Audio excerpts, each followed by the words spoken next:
सत साहिब जी, आप सुन रहे हैं संत रामपाल जी महाराज द्वारा लिखित पुस्तक जीने की राह का पेज नंबर 220 वासुदेव की परिभाषा। इस वीडियो को 10 जुलाई 2024 को रात 10 बजे एडिट किया गया है और इस वीडियो को अपने दोस्तों को शेयर भी करें। सत साहिब। अब वासुदेव की परिभाषा बताते हैं। वासुदेव की परिभाषा गीता अध्याय 3 श्लोक 14-15 में कहा है कि संपूर्ण प्राणी अन्न से उत्पन्न होते हैं। अधिक जानकारी पृष्ठ 215-216 पर है, वहां से पढ़ें।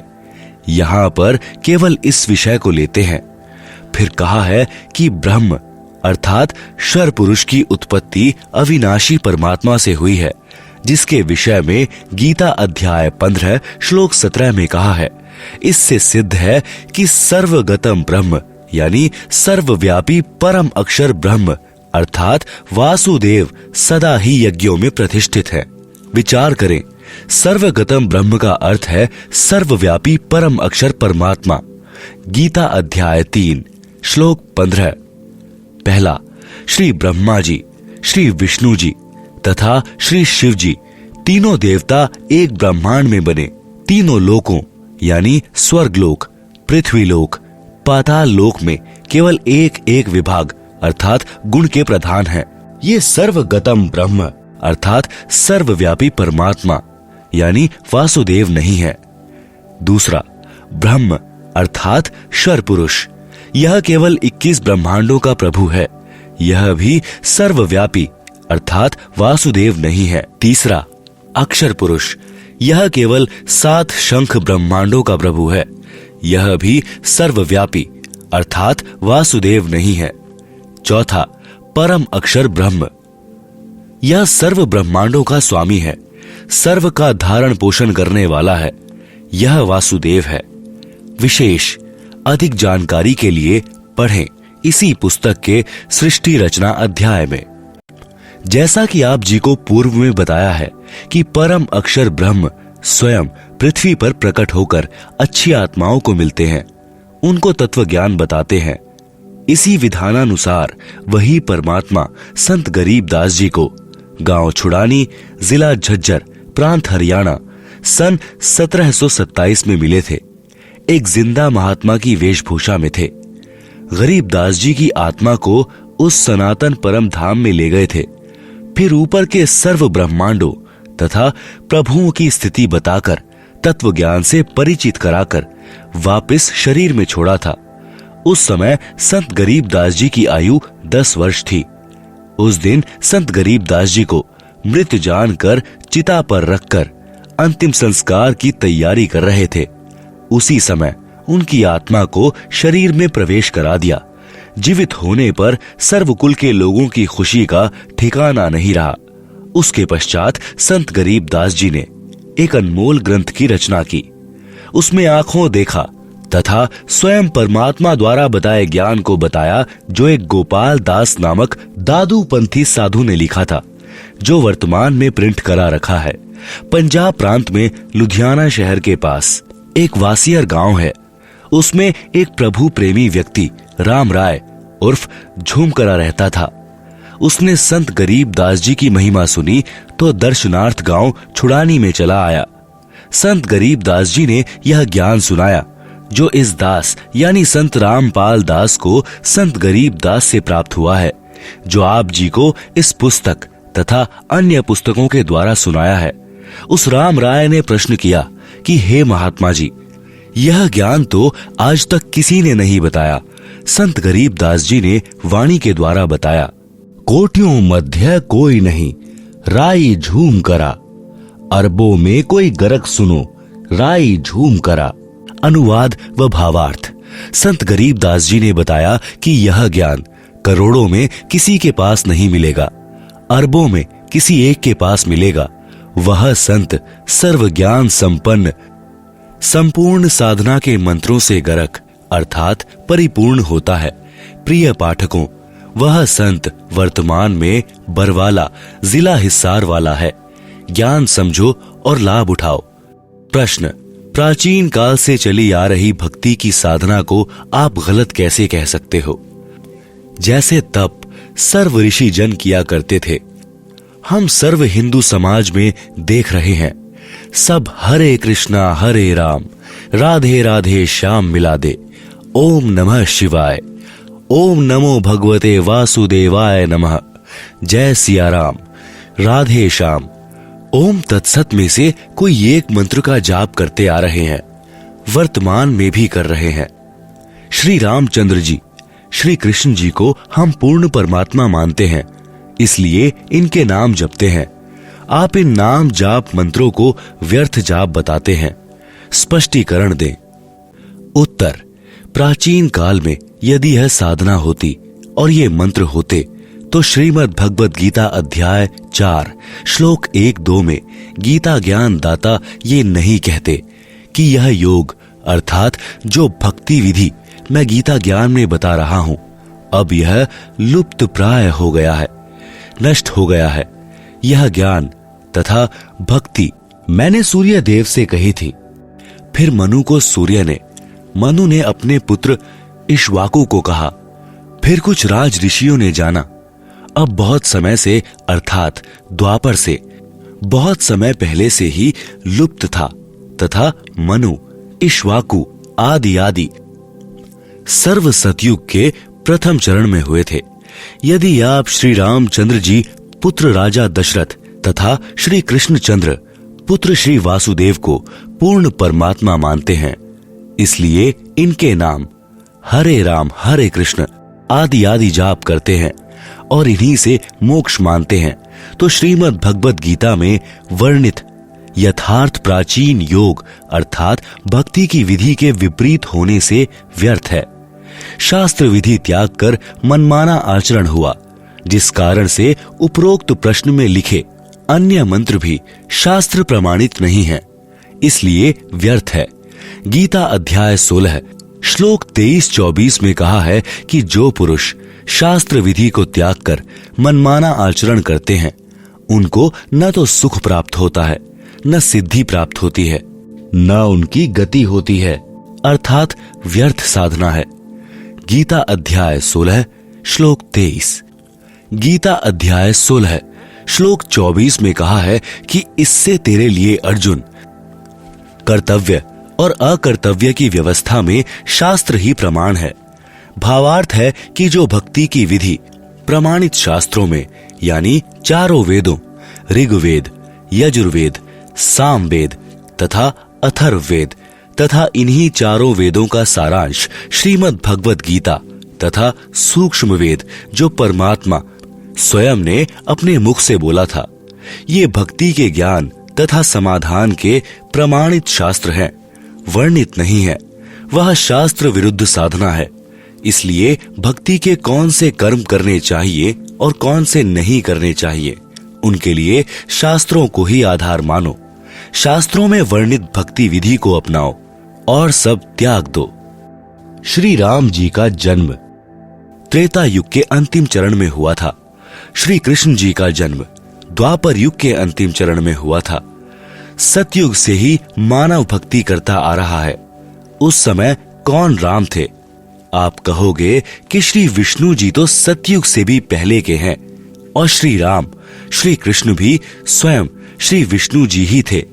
सतयुग में भी प्रमाण है कि महर्षि वाल्मीकि जी राम राम नाम जपते थे, वे विष्णु विष्णु नहीं जपते थे। इससे सिद्ध हुआ कि श्री विष्णु जी श्री राम, श्री कृष्ण जी से भिन्न कोई राम अर्थात मालिक है। उस राम का जाप करना चाहिए जो गीता अध्याय 7 श्लोक 29 में है, जिसके विषय में कहा है कि तत् ब्रह्म को जानने वाले केवल जरा अर्थात वृद्ध अवस्था तथा मृत्यु से छुटकारा पाने के लिए ही भक्ति करते हैं। अर्जुन ने गीता अध्याय 8 श्लोक 1 में प्रश्न किया कि वह तत् ब्रह्म क्या है। गीता ज्ञान दाता ने गीता अध्याय 8 श्लोक 3 में उत्तर दिया कि वह परम अक्षर ब्रह्म है। गीता अध्याय 8 के ही श्लोक 5-7 में गीता दान दाता ने अपनी भक्ति करने को कहा है, जिसका जाप मंत्र गीता अध्याय 8 के ही श्लोक 13 में बताया है, ओम इति एकाक्षरम ब्रह्म व्याहरण माम अनुस्मरण। गीता अध्याय 8 के ही श्लोक 8, 9, 10 में गीता ज्ञान दाता ने अपने से अन्य उस तत्व ब्रह्म अर्थात परम अक्षर ब्रह्म की भक्ति करने को कहा है। उसकी भक्ति का नाम जाप मंत्र गीता अध्याय 17 श्लोक 23 में बताया है, ओम तत्सत इति निर्देश ब्रह्मणः त्रिविधः स्मृतः ब्राह्मणः तेन वेदाः च यज्ञः च विहिताः पुरा। सरलार्थ, ब्राह्मण सच्चिदानंद घन ब्रह्म अर्थात परम अक्षर ब्रह्म की भक्ति का ओम तत्सत मंत्र के स्मरण का निर्देश है यानी आदेश है, जो त्रिविध है यानी 3 प्रकार से, स्मृत है यानी स्मरण के लिए कहा है, ब्राह्मणः यानी विद्वान अर्थात तत्वदर्शी संत, तेन उस, वेदा यानी ज्ञान के आधार से भक्ति करते थे, च यानी और, यज्ञ यानी धार्मिक यज्ञों का अनुष्ठान, च यानी और अन्य भक्ति कर्म, पुरा यानी सृष्टि की आदि अर्थात सृष्टि के प्रारंभ में विहिता यानी किए जाते थे। श्रीमद् भगवद गीता से सिद्ध हुआ कि गीता ज्ञान दाता से अन्य कोई पूर्ण परमात्मा है जो श्री विष्णु जी, श्री ब्रह्मा जी तथा श्री शिव जी से भी भिन्न है, जिसके विषय में गीता अध्याय 15 श्लोक 1, 4, 17 में तथा गीता अध्याय 18 श्लोक 62 में तथा और अनेकों स्थानों पर गीता में कहा गया है, वह पूर्ण परमात्मा है। गीता अध्याय 15 श्लोक 16 में 2 पुरुष बताए हैं, दोनों नाशवान बताए हैं। उनके अंतर्गत जितने प्राणी हैं वे भी नाशवान हैं। पहला शर पुरुष है, यह केवल 21 ब्रह्मांडों का प्रभु है। दूसरा अक्षर पुरुष, यह 7 शंख ब्रह्मांड का प्रभु है। ये दोनों ही पूर्ण परमात्मा नहीं है। गीता अध्याय 15 श्लोक 16। गीता अध्याय 15 श्लोक 17 में गीता ज्ञान दाता ने कहा है कि उत्तम है पुरुष है तु अन्य है, अर्थात पुरुषोत्तम तो कोई ऊपर वर्णित दोनों पुरुषों यानी शर पुरुष तथा अक्षर पुरुष से भिन्न है, जिसको परमात्मा इति उदाहृत है यानी परमात्मा कहा गया है। यह लोकत्रयम यानी जो तीनों लोकों में, आविश्य विभर्ति यानी प्रवेश करके धारण पोषण करता है, अव्ययः ईश्वरः यानी अविनाशी परमेश्वर है। गीता अध्याय 15 श्लोक 17। पूर्ण परमात्मा परम अक्षर ब्रह्म है, सिद्ध हुआ।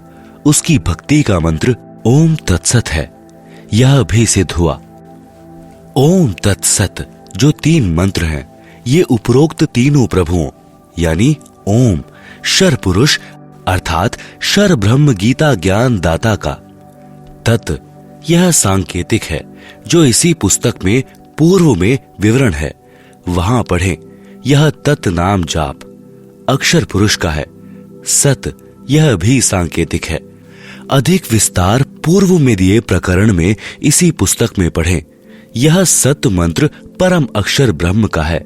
श्रीमद् भगवद गीता में ये पूर्ण मोक्ष प्राप्ति के सांकेतिक मंत्र हैं, जो आज तक यानी सन 2012 तक किसी ने नहीं स्पष्ट किए। आप जी जो हरि ओम तत्सत जाप करते हैं वह भी व्यर्थ है, क्योंकि आप जी को तत् तथा सत के वास्तविक मंत्रों का ज्ञान नहीं है। उदाहरण, एक धनी व्यक्ति ने अपने धन को अपने घर में गड्ढा खोदकर दबा दिया। उस स्थान का केवल धनी व्यक्ति को ही पता था। उस धनी व्यक्ति ने एक बही यानी पैड में सांकेतिक स्थान लिख दिया। धनी व्यक्ति की मृत्यु अचानक हो गई। पिता का संस्कार करके पुत्रों ने वह पैड उठाई जिसमें पिताजी कहता था कि इस बही में धन कहाँ है। यह लिखा है जिसे पिताजी किसी को नहीं दिखाते थे। धनी व्यक्ति के मकान के आगे आंगन था। उस आंगन के एक कोने में मंदिर बना था। बही यानी पैड में लिखा था कि चांदनी 14 रात्रि 2 बजे सारा धन मंदिर के गुंबज में दबा रखा है। लड़कों ने मंदिर का गुंबज रात्रि के 2 बजे फोड़कर धन खोजा। कुछ नहीं मिला। बच्चों को बड़ा दुख हुआ। एक दिन उनके पिता का मित्र दूसरे गांव से शोक व्यक्त करने आया। बच्चों ने यथास्थान पर धन न मिलने की चिंता जताई। उस धनी के मित्र ने वह बही मंगाई और व्याख्या पढ़ी तो कहा कि मंदिर के गुंबज का पुनः निर्माण कराओ। वैसा ही कराना। मैं फिर किसी दिन आऊंगा, तब धन वाला स्थान बताऊंगा। वह व्यक्ति चांदनी 14 को आया। रात्रि के 2 बजे जिस स्थान पर मंदिर के गुंबज की चांद की रोशनी से छाया थी, उस स्थान पर खुदाई कराई। सारा धन जो बही में लिखा था वह मिल गया। बच्चे खुश तथा धनी हुए। आप जी जो हरि ओम तत्सत का जाप कर रहे हो, आप मंदिर का गुंबज खोद रहे हो, कुछ भी हाथ नहीं आएगा। यथास्थान वास्तविक मंत्र मेरे यानी रामपाल दास के पास है। उनको ग्रहण करके भक्ति धनी तथा सुखी हो। प्रश्न। राधा जी गांव बरसाना, उत्तर प्रदेश नजदीक वृंदावन की रहने वाली थी। वहां के व्यक्ति राधे राधे नाम जपते हैं। सुबह सुबह या कभी कभी आपस में मिलते हैं तो वे राम राम नहीं बुलाते। वे कहते हैं चाचा राधे राधे। चाचा कहता है कि बेटा राधे राधे। क्या वे मूर्ख हैं? उत्तर। तत्व ज्ञान के अभाव से लोग वेद को सत्य ज्ञान मानकर यह शास्त्र विरुद्ध मंत्रों का जाप चल रहा है। वैसे तो आप जी को पूर्व में स्पष्ट कर ही दिया है कि गीता अध्याय 16 श्लोक 23-24 में कहा है कि जो शास्त्र विधि को त्याग कर मनमाना आचरण करते हैं, अर्थात जो नाम जाप शास्त्रों में नहीं है उनका जाप करते हैं, उनको न सुख प्राप्त होता है, न सिद्धि प्राप्त होती है, न उनकी गति होती है, अर्थात व्यर्थ जाप साधना है। इससे तेरे लिए अर्जुन कर्तव्य और अकर्तव्य की व्यवस्था में शास्त्र ही प्रमाण है। यह पहले बता चुका हूं। अब बात है कि चाचा भतीजा राधे राधे शब्द क्यों उच्चारण करते हैं। आप जानते हैं कि राधा जी कौन थी? राधा भगवान श्री कृष्ण जी की प्रेमिका थी। उस समय बरसाना गांव के व्यक्ति राधा जी को कुलटा, बदचलन, निर्लज आदि आदि विशेषणों से संबोधित करते थे। कहते थे कि यह दूसरे गांव के नंद बाबा के लड़के से छिप छिप कर मिलने जाती है, इसे अपने घर पर भी ना आने देना, बेटियों पर गलत प्रभाव पड़ेगा। श्रीमान जी, अब उसी बरसाना के व्यक्ति राधा जी के लिए स्वयं स्त्री पुरुष युवतियां कहते हैं कि राधे राधे शाम मिला दे। जैसा कि आप जी ने पूर्व के प्रश्न में बताया था कि हम यह नाम भी जाप करते हैं, अब न राधा जी हैं और न श्री कृष्ण जी। अब बड़बड़ा रहे हैं सनी पात के ज्वर के रोगी की तरह, राधे राधे शाम मिला दे। यही स्थिति अन्य मंत्रों की है जो आपने पूर्व प्रश्न में कहे हैं, उनकी जानो, वे भी शास्त्र प्रमाणित न होने से व्यर्थ हैं। अब आपके इस प्रश्न का उत्तर बताता हूं कि चाचा भी कहता है राधे राधे, भतीजा भी कहता है राधे राधे। आपको भी पता है कि राधा जी श्री कृष्ण जी की प्रेमिका थी। आपको यह भी पता है कि जब रुक्मणी जी को श्री कृष्ण जी भगाकर रथ में बैठाकर लाने लगा तो रुक्मणी जी का भाई अपनी बहन को छुड़ाने के लिए घोड़े पर सवार होकर पीछे दौड़ा था। श्री कृष्ण जी ने पहले तो उसे पीटा था, फिर रथ के पीछे बांधकर घसीटा था। रुक्मणी जी भी श्री कृष्ण जी की प्रेमिका थी। उनके बीच में रुक्मणी का भाई आया था। उसकी क्या दशा की थी? श्री कृष्ण जी ने रुक्मणी की प्रार्थना पर रुक्मणी के भाई की जान बख्शी थी। यदि आज भगवान कृष्ण वर्तमान में होते, राधा भी होती और बरसाना वाले चाचा भतीजा आपस में ये शब्द बोलते कि राधे राधे, तो क्या श्री कृष्ण जी पसंद करते? कभी नहीं। चाचा भतीजा दोनों को रथ से बांधकर घसीटते। यदि आप किसी की प्रेमिका का नाम लेकर बड़बड़ाओगे तो प्रेमी के ऊपर कैसी गुजरेगी? यदि ताकतवर होगा तो मुंह फोड़ देगा, कमजोर होगा तो रोएगा, उसकी जान को कोसेगा। क्या वह प्रसन्न होगा? नहीं। इसलिए ये नाम जो शास्त्र प्रमाणित नहीं है, उनका जाप व्यर्थ है। शास्त्र प्रमाणित नाम मेरे पास हैं। आओ और अपना कल्याण कराओ। प्रश्न। आपने प्रश्न यानी पूर्ण गुरु की क्या पहचान है के उत्तर में एक स्थान पर लिखा है कि प्रमाणित हुआ कि ओम नाम का जाप शास्त्र प्रमाणित है। काल ब्रह्म की पूजा करनी चाहिए या नहीं के उत्तर में बहुत सारे ऋषियों की पूजा को शास्त्र विधि त्याग कर मनमाना आचरण कही है जो ओम नाम का जाप करते थे। उत्तर। वे ऋषि जी ओम नाम के जाप के साथ हट करके घोर तप भी करते थे, जिस कारण से उनकी साधना को शास्त्र विरुद्ध कहा है। ओम नाम का जाप शास्त्र प्रमाणित तो है परंतु मोक्षदायक नहीं है, जिससे अनुत्तम गति यानी मुक्ति प्राप्त होती है। इसलिए उन ऋषियों की पूजा विधि शास्त्र विरुद्ध है। वेद तथा गीता में उस पूर्ण परमात्मा की भक्ति करने को कहा है। उसकी भक्ति न करके मनमानी पूजा शास्त्र विरुद्ध है। प्रश्न। महर्षि वाल्मीकि जी तो सत्य युग में हुए थे, वे भी राम राम जपते थे। क्या यह मंत्र भी शास्त्र प्रमाणित नहीं है? उत्तर। पूर्व में बताया है कि गीता अध्याय 4 श्लोक 1-2 में गीता ज्ञान दाता ने बताया है कि यह ज्ञान मैंने सूर्य को सुनाया था, उसने अपने पुत्र मनु जी को सुनाया, फिर कुछ एक राज ऋषियों को प्राप्त हुआ। सत्य युग के प्रारंभ में ही ये सब सूर्य, मनु व राजर्षि हुए हैं। उनके बाद यह ज्ञान नष्ट हो गया था। महर्षि वाल्मीकि जी को सप्त ऋषि मिले थे। उन्होंने तपस्या करके सिद्धियां प्राप्त की थी। वही हठ योग करके तप विधि महर्षि वाल्मीकि जी को उन्होंने बता दी। जिस हठ योग तप को महर्षि वाल्मीकि जी ने तन मन से श्रद्धा से किया, कुछ समय उपरांत शरीर के ऊपर के भाग यानी सिर में से आवाज सुनाई दी थी। वह थी राम राम। उसी शब्द का उच्चारण महर्षि वाल्मीकि जी तपस्या के दौरान करने लगे। सुनने वालों को ऐसा लगता है जैसे ये मरा मरा बोल रहे हैं। वास्तव में राम राम का ही उच्चारण करते थे। उनको तपस्या का परिणाम मिला। उनमें सिद्धियां प्रवेश हो गई।